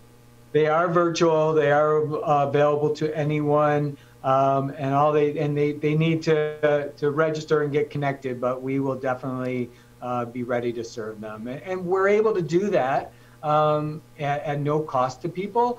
Because we have incredible partners in the community and people that support our work, that want to make sure that that the community is as healthy and able as they can. So we're always appreciative of our sponsors and our supporters. And we're appreciative of you and your entire team of helping lift up our community during this time as well. So thank you so much. Extend our gratitude to your team as well. Paul Blatt with us here. He is the CEO of JVS Human Services. If you are in the market for a job, please check out them and connect with them to try to maybe uplift your life and improve your situation as well. We're going to take a quick break here on the Oakland County Megacast. When we come back, we're going to be speaking with the mayor of Sylvan Lake. This is the Oakland County Megacast. Michigan, the coronavirus pandemic has put us all to the test. And now it's time to put COVID-19 to the test. As we move forward, testing will be critical. We encourage anyone who has reason to get tested to do so, those with symptoms and those without. If you are leaving home and going back to work, get tested. If you think you may have COVID-19 or you've been exposed recently through family, friends, or coworkers, get tested. Our test locator tool can help you find the right testing site that fits your needs. Even if you're looking for easy access with no cost, no prescription, and no appointment necessary, we've got you covered. Help Michigan move forward, not backward. To find a testing site or learn more, visit michigan.gov/coronavirus test. A message from the Michigan Department of Health and Human Services. Michigan, we still need to stay careful because we don't want to go backwards, back to where we started. So keep standing 6 feet apart, keep wearing a mask in public, and if you have symptoms, talk to a healthcare provider about getting tested. To move forward, let's all do our part. So stay careful. Michigan.gov/coronavirus.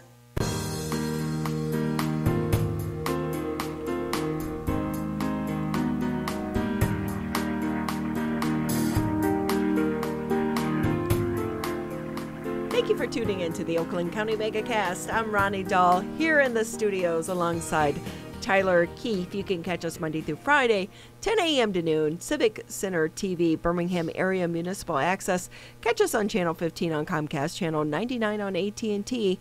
If you're out driving around in the car, you can tune in to 89.3 WBLD Orchard Lake, 88.1 WBFH Bloomfield Hills. We also want to say thank you today to our Facebook partner of the day, the West Bloomfield Township Clerk's Office, for live streaming today's edition of the Oakland County Megacast. We're excited to now bring in the mayor of Sylvan Lakes, one of the prettiest little cities in the metro West Bloomfield area, although I will say Keiko's cute too, but I love Sylvan Lake. And I have to say, Mayor, I was out on the trail this past weekend. Your department and the Parks and Recreation Department does an amazing job doing the haunted trail for the kids.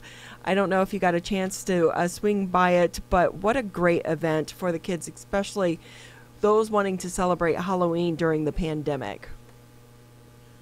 Yes, we're very lucky to have many volunteers in Sylvan Lake, from the Home and Garden Club to the Garden Club, Parks and Rec, and people who are doing individual things such as glow rolls, riding through the neighborhood in the evening, and inviting food trucks into the neighborhood to get us out of our houses into the open air and enjoy our wonderful neighborhood and still have some safe distancing contact with our friends and neighbors.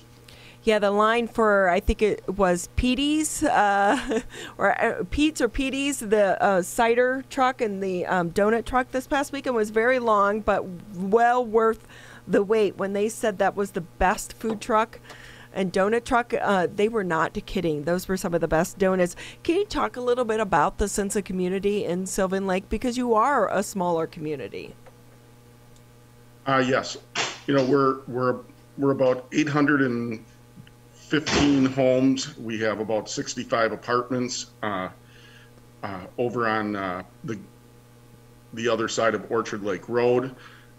We have people who are active in providing food and services for people who are unable to get out into the neighborhood. Midge Davidson and her group of people have done just a fantastic job during this COVID situation, providing food and help to people. I know that they're planning on doing some things for Thanksgiving. So this is a real example of community people just reaching out. They're just wonderful people doing what they can to help other people. People in Sylvan Lake are very passionate about maintaining the beauty of our neighborhood. And it's all good that we get all this feedback and all this assistance and volunteerism from the residents of Sylvan Lake. They are very passionate about Sylvan Lake and your community, and I know there's been a lot of pushback on the development of the property that used to be the old school there on Orchard Lake next to DTE. Can you give us an update on that piece of property and where things stand? Yes. That's a very interesting piece of property, or very interesting story. Goes back many years. We have a developer that has purchased the property. They came to Planning Commission. They made basically a public comment about a plan or a concept that they would like to have. It's a concept that would normally use the Plan Unit Development Ordinance to do the development, because it's a mixed use development, which would have different things on it for this type of a concept, where it could be commercial in the front, maybe restaurant or two, and then some type of residential on it.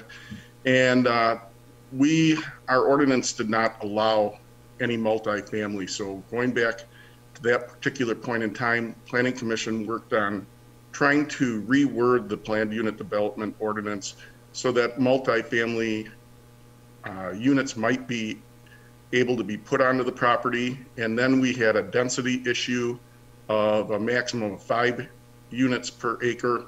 And most developers, when they want to do a mixed use development, want to have more than 5 units per acre. And we were trying to put verbiage in there that would allow the developer to potentially have more than 5 units per acre, provided the plan had exceptional merits to it.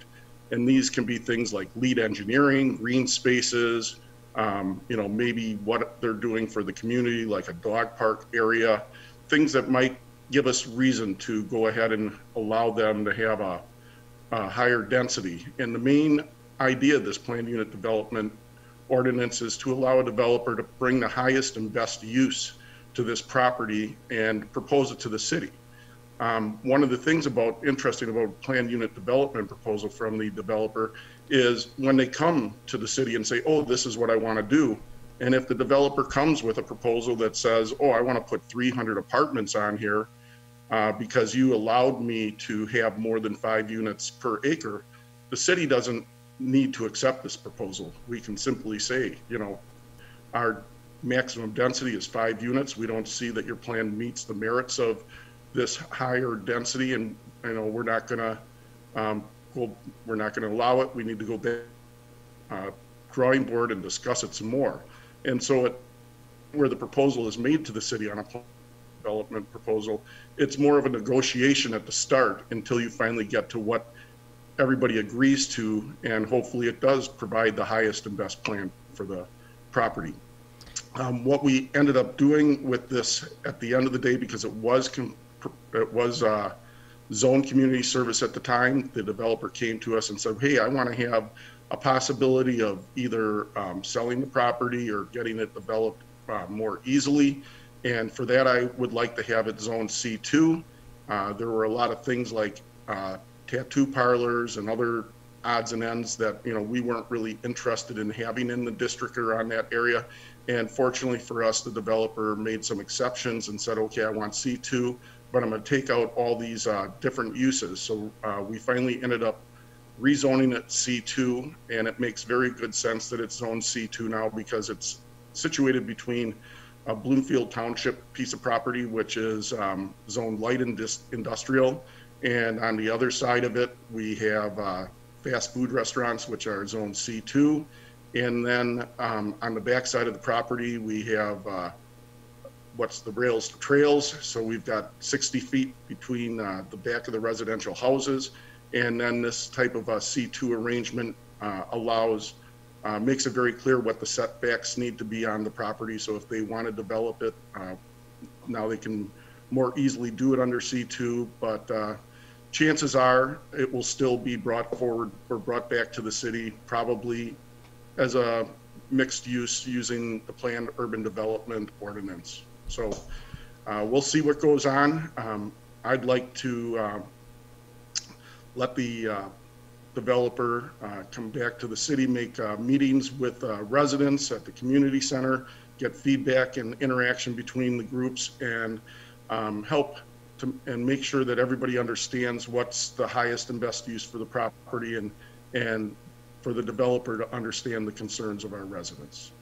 Well, the COVID-19 crisis has definitely put a damper on a lot of development, not just in Sylvan Lake, but throughout the Metro Detroit area. But one development that is moving forward there in your city is the restaurant that is right there across the street from City Hall. I ride and bike the trail every day. I'm excited for when that restaurant opens. Do you want to give us an update on that? Well, we are hoping, and the developer is hoping to have that opened up in the spring of 2021. Hopefully by then we'll find a new normal that allows us to get out and about and have a higher density occupancy in these restaurants, because obviously they need to fill the restaurants when people want to go at the busy time to make their business models work. It's a farm to table restaurant. It's going to be a destination type restaurant, and we're very excited that they have chosen Sylvan Lake to put this wonderful restaurant in. And what's really interesting is this Orchard Lake corridor is really proving to be an excellent location for businesses and restaurants. I think the restaurants here before COVID were all doing very, very good. You know, we just had a big market study done by the Gibbs Group to look at the Orchard Lake corridor. And what we found is that there's a very high level demographic around our community that is coming to this Orchard Lake Road area to spend their money. And the people around this area have disposable income that for sure can support a number of different businesses on Orchard Lake Road.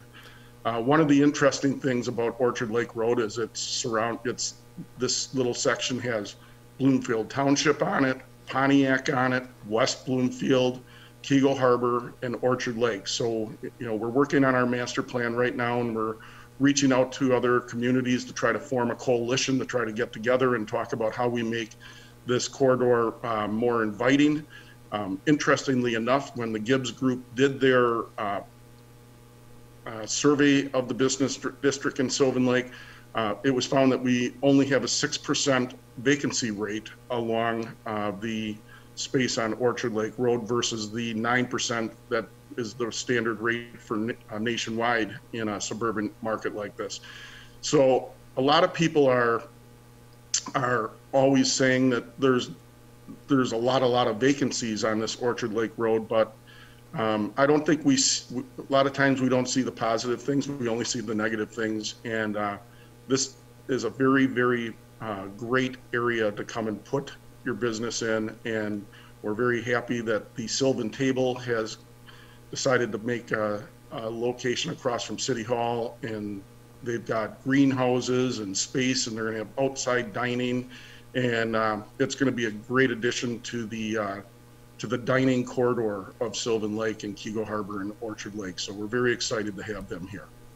Mayor Aaron Lorenz joining us from the city of Sylvan Lake on the Oakland County Megacast today. We are broadcasting, as always, on Civic Center TV, on Birmingham Area Municipal Access, 89.3 Lakes FM, and today on the Facebook page of the West Bloomfield Township Clerk's office as well. And thank them for joining us on today's edition of the program. Mayor, last night the city held a city council meeting once again virtually via Zoom. That was a meeting that was supposed to be last week, but of course was postponed for a week due to decisions being made at the state level regarding the Open Meetings Act in reaction to the Supreme Court of the state of Michigan striking down the governor's executive orders that of course impacted the Open Meetings Act. How have these virtual meetings changed or added a different nuance to how city business is being done from the council level, from commission levels as well, as we continue on into 7+ months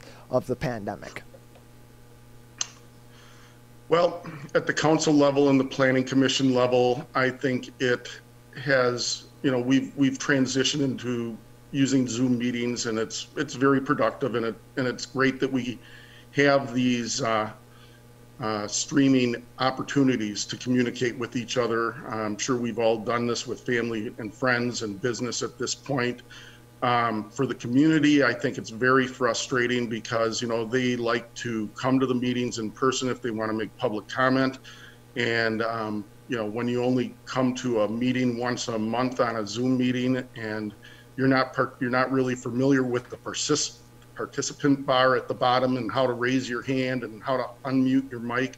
I think it's been difficult for residents that want to bring public input. And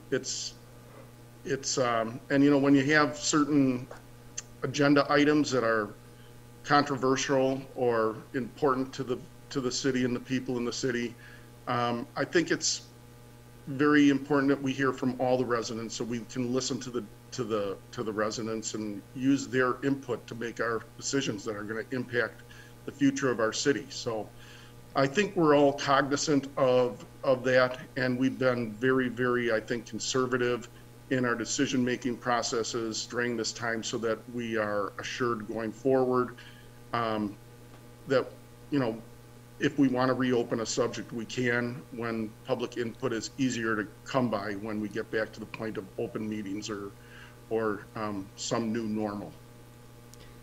Mayor, just a couple more minutes with you here on the Oakland County Megacast. Anything that we didn't touch on that you want the people of Sylvan Lake and the surrounding areas to know?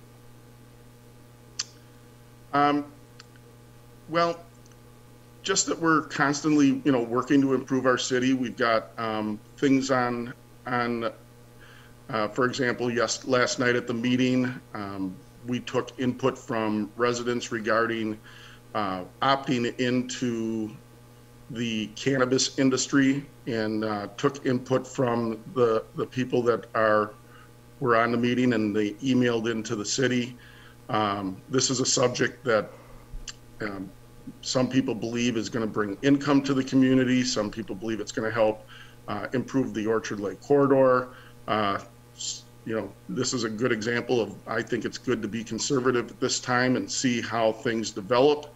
But we're always looking for public input on this, both public and negative. And, this is a big subject for a lot of cities around the area, because there's a certain belief that having dispensaries in your area might bring income from the state through this excise tax. And no cities have received any income from the excise tax at this point, but we're going to find out how much money is going to cities and for each dispensary, probably sometime during 2021. I'm a fan of waiting until we hear more information. Obviously, we have the big election coming up here, and we have 6 people that are running for office, including myself. There's 2 positions. And I think that's great that we have a lot of people that have put their hat in the ring, and I'm sure all 6 people are very capable of forming policy in our city. We have a great city manager and John Martin, our city clerk treasurer. Denise Clippert is an excellent asset to our city, and we just have a great team. We're a small city. We have 4 full-time police officers, 1 chief, 2 DPW, and 4 people in our city hall. So we run this whole city on a very small number of people. So I'd like to thank them for their hard work and keeping at it during these stressful times during COVID. Yeah, and with that, Mr. Mayor, just a couple more minutes here, I will say one thing that's coming out of this crisis is about partnership and communication amongst one another. And I know that it's been a big turning point. You have a new police chief. He's been great for the city of Sylvan Lake there as well. And the new partnerships that are forming between Orchard Lake, Sylvan Lake, and Keego Harbor as well. And taking a look at that, how do you think some of these partnerships that have developed and strengthened out of the COVID-19 crisis will continue past pandemic and help all of the communities involved? I think, with the new police chief, he's been reaching out with Keego Harbor and Orchard Lake and West Bloomfield. So for sure, we're going to continue to strengthen our relationship with these communities. We have the Tri-City Fire Department that is working with West Bloomfield Fire Department for the fire protection of our 3 communities. I think the biggest thing that we're frustrated with right now during the COVID is especially going through this master plan, we want to reach out and get more of a collaborative effort on the Orchard Lake corridor with Keego Harbor and Orchard Lake. For sure, I've spoken with council members on Keego Harbor. This is something that we want to do. We're small communities, so we don't have somebody on our staff full-time that's a community or a business development type person. We need to reach out to West Bloomfield or Bloomfield Township and see if we can be more collaborative with them. So hopefully we're going to, use this time to get those circumstances in order so that we are able to work together better as we go forward. Mayor Aaron Lorenz with us here on the Oakland County Megacast for the city of Sylvan Lake. And quickly, I know there are a couple of the fast food restaurants you mentioned earlier that are sitting there. I believe Kentucky Fried Chicken as well as was Checkers, or I believe Checkers became Kentucky Fried Chicken. Some of those are closed down. It looks like the business is not as busy for some of those. Any plan for those businesses, or is that going to be tied into that piece of property that is for sale right now, the neighboring property? Okay. Those are individual parcels. They are controlled by private people. I know that the Checkers is under contract with somebody. We don't know who it is or what they want to do with it. The Burger King wants to lease the property to somebody. There's not really a lot of property for sale in the Orchard Lake Business District. There's properties for lease, but not for sale. We don't really know what the owners, have planned for that property at this time. So I can't provide any insight, and I don't have a crystal ball. Well, I vote for a Starbucks down there because it's not far off the trail. We could swing in and get our coffee, and it would be great. So thank you so much to the mayor for taking time out of your busy schedule to be with us. Always great to have you on the show, and members of your team as well, to bring us up to date on all things going on in the city of Sylvan Lake. Tyler and I are going to take a quick break here on the Oakland County Megacast, and when we come back, we'll round out the show speaking about Belle Isle, such a gem in the Detroit area. This is the Oakland County Megacast. Michigan, we're calling on you to save lives. Don't ignore it. Don't let it go to voicemail. It's urgent. In fact, it's critical. Because if you've been in close contact with someone who tests positive for COVID-19, you may have been exposed to the virus. And you could get a call from My COVID Help or your local health department. So please answer the call to learn how to protect yourself, your family, and friends. We're calling on you to stop the spread of COVID-19, to make it safe to reopen businesses and help Michigan move forward. So if you get a call from My COVID Help or your local health department, you may have been exposed to someone with COVID-19. To protect us all, answer the call. Learn more at michigan.gov/contain-COVID. A message from the Michigan Department of Health and Human Services. Hi, my name is Kurt Lawson, and I'm the Public Information Officer for West Bloomfield Township.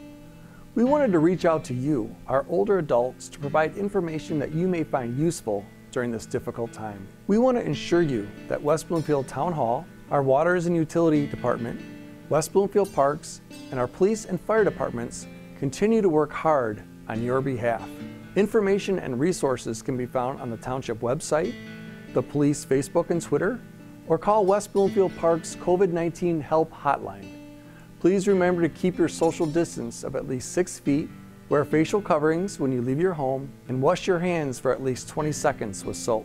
These precautions will help keep you safe during these difficult times.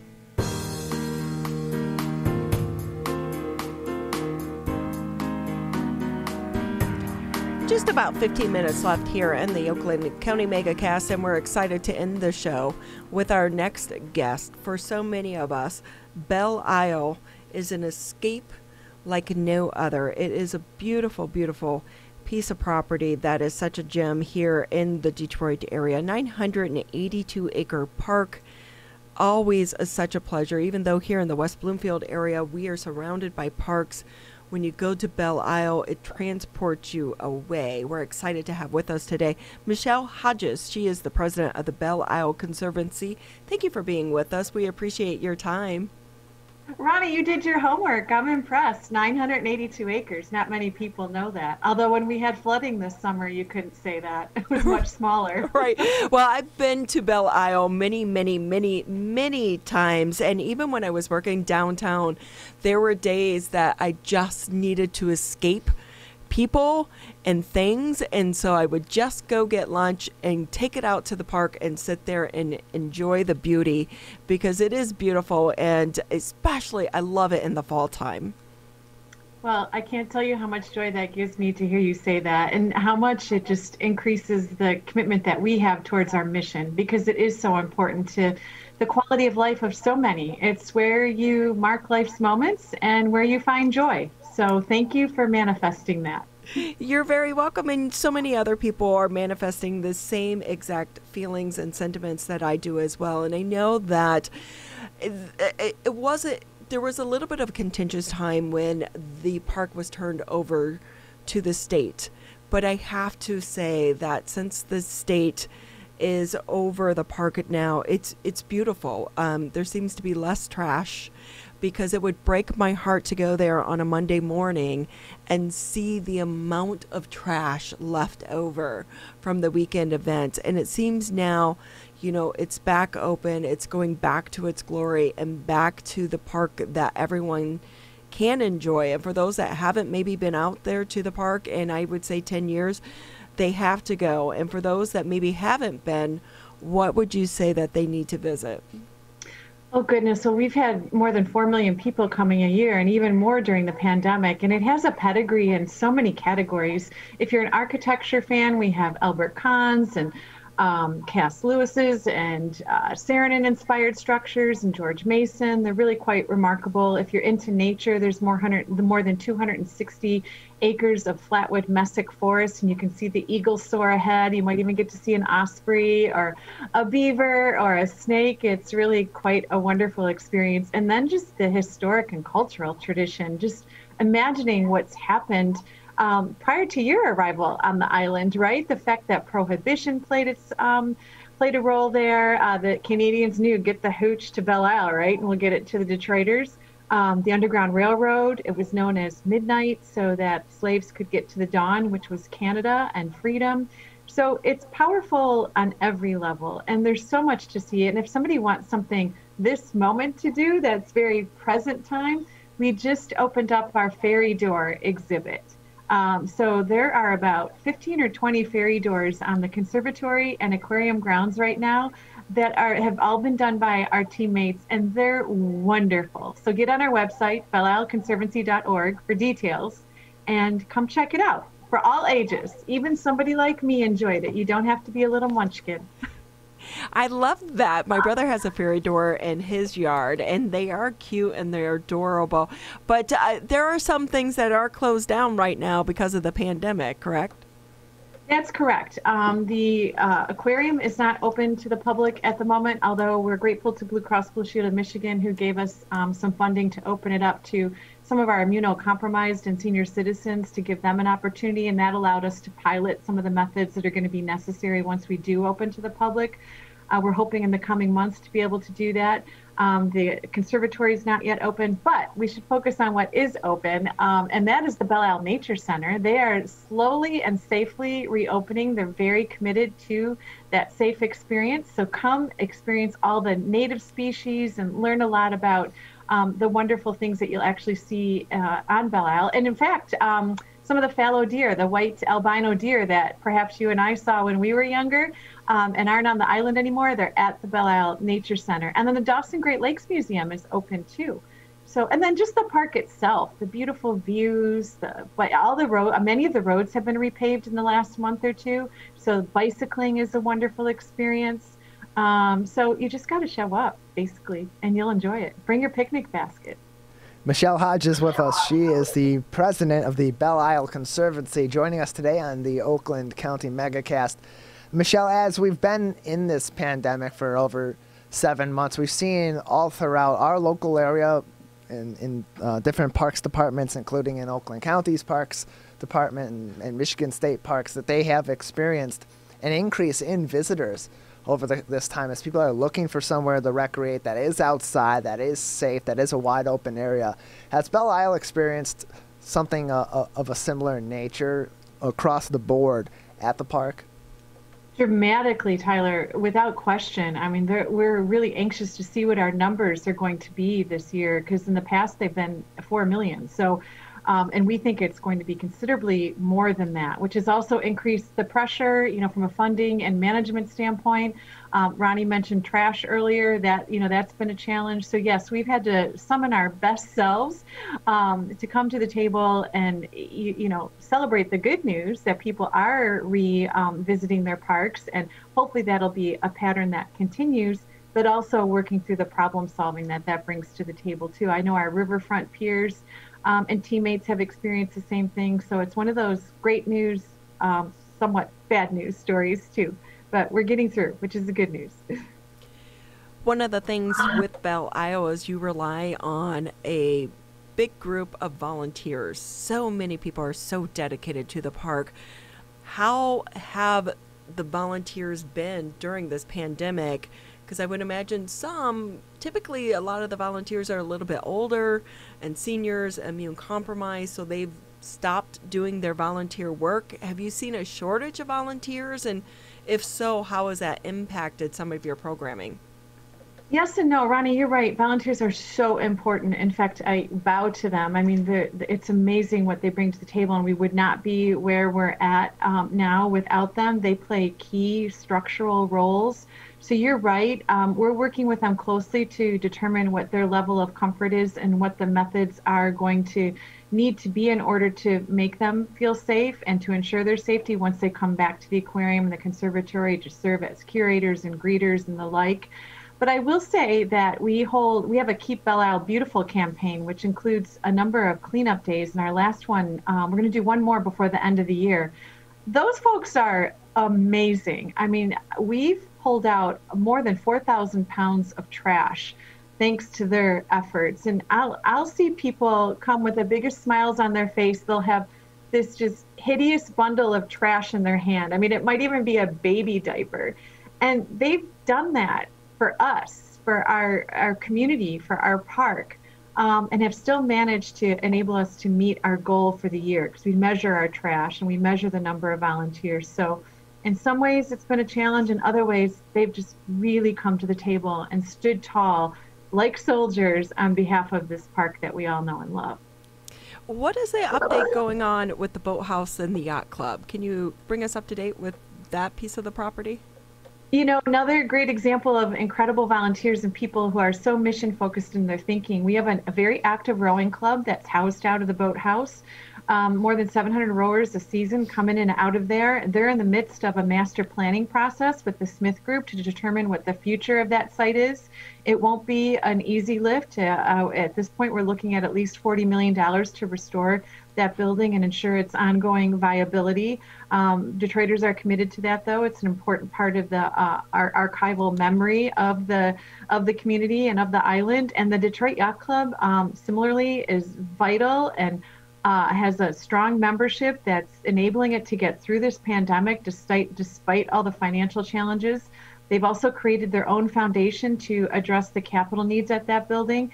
And if anybody hasn't been there, they need to get there because it's one of Detroit's most beautiful places and certainly an architectural gem with a storied history where the likes of Henry Ford and Garwood and others were part of the original leadership team, and similarly strong people continue to serve it today. So please come down and visit it if you haven't and experience the sunset in an outdoor safe environment and grab a meal. It is a beautiful building. I've been lucky enough to attend a couple of fundraisers there at the building. It's incredible. It's just such an amazing backdrop. And knowing that, how is your budget looking right now? Because so many organizations are relying on fundraisers or corporate donations, but everyone is struggling right now. How are things looking for the Belle Isle Conservancy? Well, nonprofit work by nature is always in crisis, right? So when you actually have a real crisis, you're like, holy cow, okay, now what? So we have really had to do the deep dive, but I am so proud of our team because we've managed to find the upside, and we've, the organization is stable, but we have to work very hard to keep it that way. We successfully launched our very first Giving Society and exceeded the goal for that. We were able to get a PPP loan as part of the CARES Act. We got our largest individual donor in organizational history come through during this pandemic. We've launched a planned giving initiative. We've started an endowment fund. Our annual appeal has gone well. Our events have, in fact, we just had our Polish the Jewel luncheon last week, which was wonderful to connect with everybody. And we did it virtually, and we landed right in the middle of our original revenue goal and our pandemic adjusted goal. So I'm going to consider that a success too. We had our garden party last month. It met its goal. So I think that's testimony to the significance of Belle Isle to this community and the willingness of the community to step up and support it. We have a huge lift. We know even pre-pandemic, we had more than $300 million worth of capital need. But I'm confident we're going to get there, and I hope that everyone will join us in that endeavor because it's wonderful to celebrate together as a community that kind of success. And Belle Isle is worth it because it's more than just a place to recreate. It's where things like the Freedom March happen, where the Memorial Ride happen, where we celebrate life's moments and do so much more than just throw a Frisbee. So we have to protect that and save it and allow her to help us navigate these challenging times that we're in. Just about another minute or so with you here on the Oakland County Megacast before we have to round out the show. Anything you want the public or the listeners to know about Belle Isle and all of the work that you and your team are doing? Well, it's never dull. It's very complex when you're dealing with all the issues of race, access, and equity, and the political complexity and the capital need we've already talked about. But you can't help but smile when you're doing it because you know it's for something important. So I would hope that everybody join our social media channels. In particular, I'd recommend the Belle Isle Conservancies, of course, and then the Anna Scripps Whitcomb Conservatory. It's a very special one, and you promise me you'll go look for Pavo, the cat, because you will be enchanted and charmed by him. If you can donate, of course. If you can participate, engage, of course. And again, if you need something immediate to do, come down and see the fairy doors. Just the fact that you're enjoying the park is contributing to the park. And then we also have our Outoff Garden Detroit. Pete Outoff we now have his art on the island, and we've planted more than 26,000 plants and 48,000 bulbs. It'll open to the public next year, but you can see it happening and rolling out before your eyes right now through the chain link fence. So come down and enjoy your park and support your park. And thank you for the opportunity today, Ronnie and Tyler. I really appreciate it. And the park, you guys are cool. I love the park. It is one of my favorite places in the city of Detroit, and it's just down the street from one of my favorite churches, Church of Messiah, as well. So thank you so much for being with us, Michele Hodges. She is the president of the Belle Isle Conservancy. If you haven't been out there, please take the time to go visit these gems that are in our backyard. We're so lucky to have them. That's going to wrap it up for today's edition of the Oakland County Megacast. For myself and Tyler, we want to say thank you and a shout out to Jake and Tyler or Larry as well for all of their help to get this Megacast on the air.